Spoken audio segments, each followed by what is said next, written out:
So sometimes we can come up with some pretty wild ideas, right? Sometimes those ideas will come to you. You're hanging out with friends. Sometimes you're under some sort of influence. And, sometimes those ideas, they just stick with you after they come to you.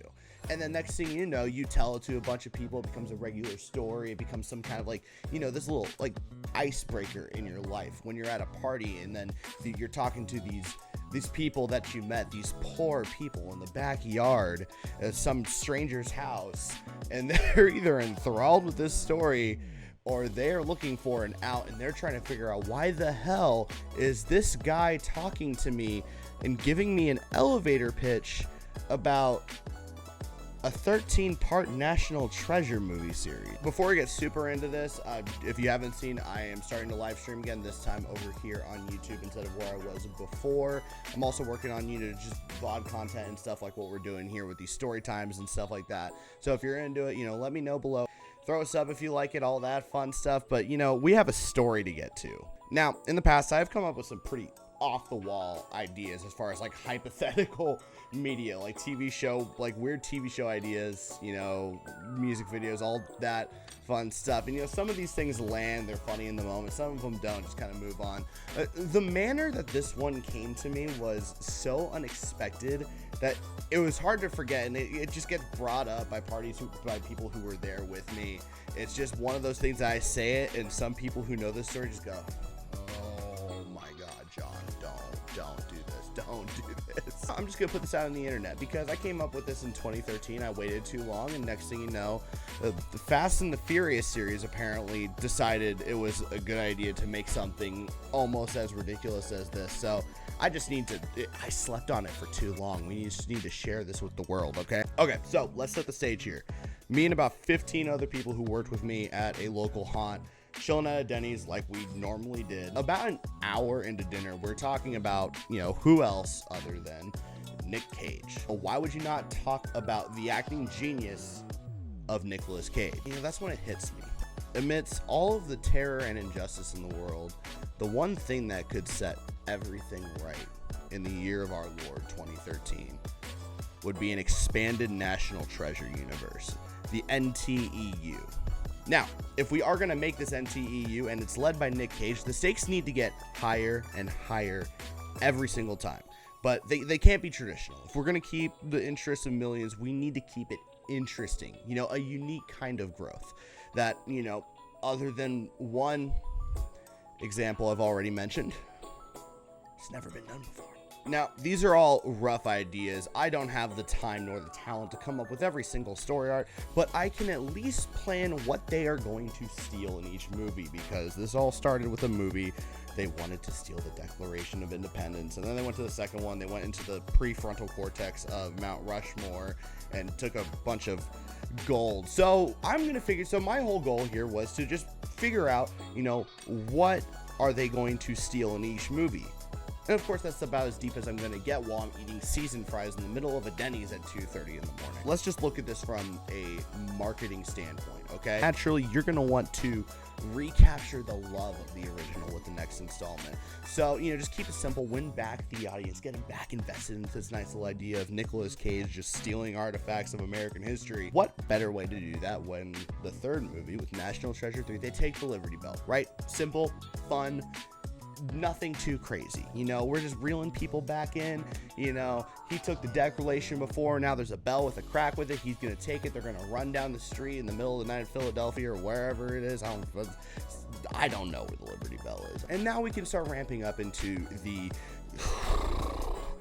what's coming next. This is where shit starts to get crispy. We need to grow the scale a little bit, right? But we need it to be full of surprises. We can't just take something bigger and better. We can't just go straight forward. People are expecting that at this point, and it's gonna get boring if every single thing is just one exact level above where the last one was. Easy answer is for him to just go in and steal the Resolute desk. I don't want corporate boringness. I want a successful movie franchise. So what we're gonna do in number 4 is they are going to take all of the musical equipment from the Kennedy Center. They're not going to take the Kennedy Center. They're going to take all of the musical equipment from the Kennedy Center. Don't know why. They're going to start, some sort of underground choir in their bunker with all their stolen artifacts. But they're doing that. 5 is going to just continue on this trend of weirdness because, while Ben, the hero of the story, has his aspirations, his bigger aspirations, right? He is well aware that the long game is important. And our screenwriting department also knows that. We can't just, blow the load too soon here. So next up, what they're going to steal in the 5th movie is steal all the water from the Potomac River. They're going to steal the Potomac River. I don't know logistically how you're going to have to do it. We might have to milk some money from Dyson for a sponsorship.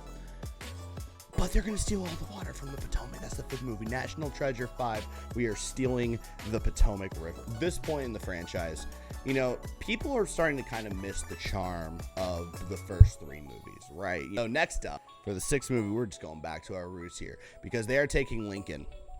No, they're not taking the city of Lincoln, Nebraska. They are taking Lincoln, the statue of Lincoln, and the Lincoln Memorial. They're popping him out of the chair. They're not taking us to the chair part of the statue. They're just taking the man out of the chair statue, and they are going to roll him off on some sort of stealth-driven forklift. I don't know the logistics, okay, but they're taking Lincoln. That's what they're doing for the 6th movie, okay? And then this leads us to a interesting part of the series, because these next few, they get pretty wacky. They have mixed reviews amongst fans. They really push the envelope and tear the fan base up a little bit. Disney, it's Disney, right? They love money. They got really meta with 7. The plot of 7 is they just go and they steal Epcot. They just, Ben and his friends, they just snatch up Epcot. They take the golf ball. They just they steal Epcot. Kind of weird, people kind of were just like, Disney, they're stealing stuff from Disneyland, and like understandably so, people were a little divided. Some people thought it was some fun, but just like Star Wars, we saw what happened with Star Wars. People were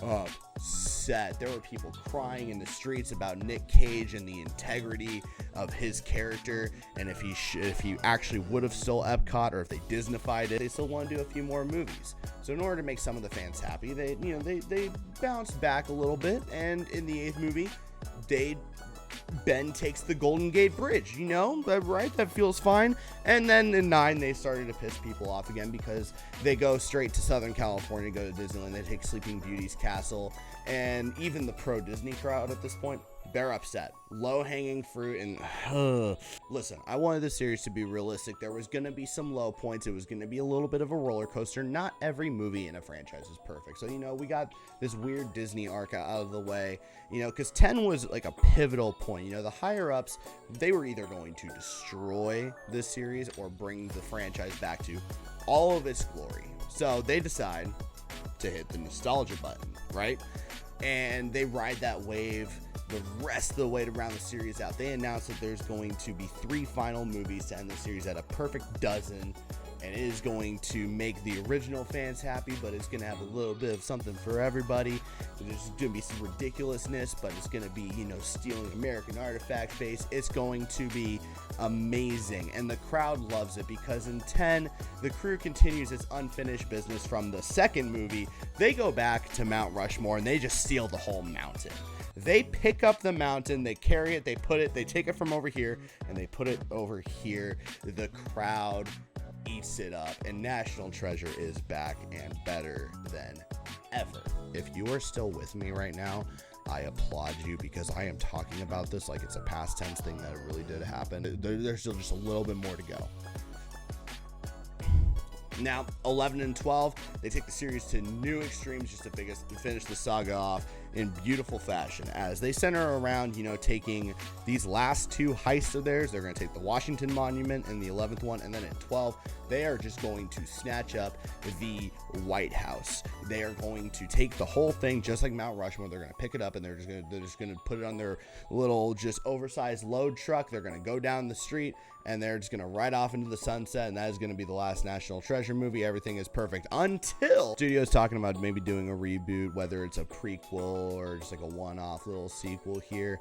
They hire a new director and a producer to take the helm of this reboot. Historically, this guy has some pretty wild ideas. People are a little worried about it. Is this, 12 was such a good movie? And not great. Not great, because National Treasure 13 starts with Ben in this kind of sloppy looking room, right? He's sitting there, his gut hanging out, drinking light beer, eating Cheetos. He's watching Ghostbusters 2, right? And he sees the scene where Rick Moranis is controlling the Statue of Liberty, and it hits him just like a light bulb goes off. And Nick Cage's character, he wants that. He wants to be Rick Moranis in that moment because he looks at him controlling the Statue of Liberty like a Megazord from Mighty Morphin Power Rangers and goes, I want that. Why can't that be me? I'm coming out of retirement, but he is in a drunken stupor. His friends aren't with him. We haven't seen him at all.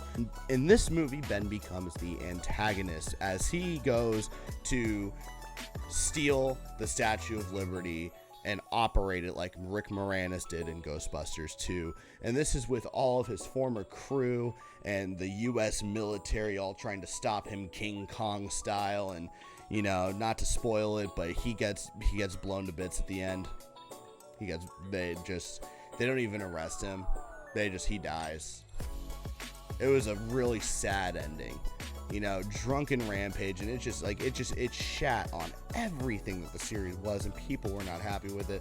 So no one really talks about it. Yeah, so I just referred to that whole thing as if it actually happened in the past. But listen, at this point, I have told the story so much in this manner that it's almost become a headcanon, and sometimes I forget there's only actually 2 National Treasure movies. So yeah, now y'all know one of the dumbest yet most amazing things to ever come out of my mouth. I don't know where else to go from here. So new video later this week. Stream content also later this week. I'm gonna go. I don't even know if I can formally end this one. We'll see you next time.